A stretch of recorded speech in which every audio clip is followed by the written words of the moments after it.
अस्सलामुअलैकुम दोस्तों, Aftab village vlog में आप सबका दिल की गहराइयों से खुश आमदीद। आज हम अपने घर में निहायत सादा, मज़ेदार और रिवायती अंदाज में चने की दाल बना रहे हैं। अगर आपको देसी खाने और गाँव की ज़िंदगी पसंद है तो वीडियो को आखिर तक ज़रूर देखें, और अभी तक हमारे चैनल को सब्सक्राइब नहीं किया तो सब्सक्राइब करें, वीडियो को लाइक करें और अपनी कीमती राय कमेंट में ज़रूर दें। तो चलें शुरू करते हैं आज की मज़ेदार चने दाल की रेसिपी। हमारे साथ रहें दोस्तों। सबसे पहले हमने चने की दाल को अच्छी तरह धोकर प्रेशर कुकर में रखा।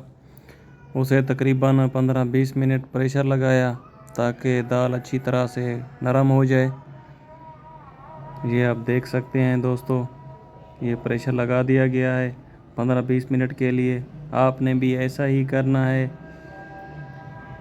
माशाल्लाह, ये आप देख सकते हैं अब दाल अच्छी तरह से गल चुकी है। आपने सबसे पहले कढ़ाई रख देनी है चूल्हे पे, उसमें 1 कप ऑयल डाल लें। जब ऑयल अच्छी तरह से गर्म हो जाए तो उसके अंदर 2 अदद छोटे साइज़ के प्याज डाल लें।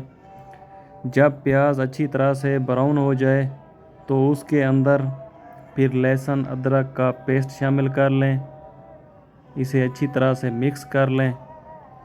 जब ये अच्छी तरह से मिक्स हो जाए तो इसके अंदर 3 अदद टमाटर डाल लें। टमाटरों को अच्छी तरह से हल करें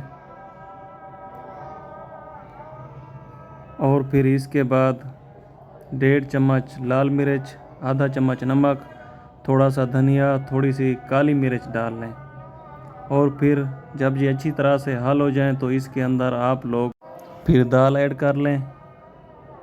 दाल को अच्छी तरह से मिक्स कर लें और इसे तकरीबन 5-10 मिनट के लिए चूल्हे पे रख दें। थोड़ी सी हरी मिर्च भी डाल दें।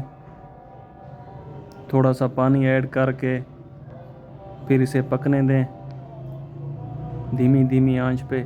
माशाल्लाह, ये आप देख सकते हैं हमारी चना दाल रेसिपी बिल्कुल तैयार है। माशाल्लाह, ये आप देख सकते हैं दोस्तों। अगर आपको हमारी वीडियो अच्छी लगे तो कमेंट करें, हमें सपोर्ट करें। इंशाल्लाह मिलते हैं नेक्स्ट व्लॉग में। तब तक के लिए अल्लाह हाफ़िज़। हमारे साथ रहिएगा।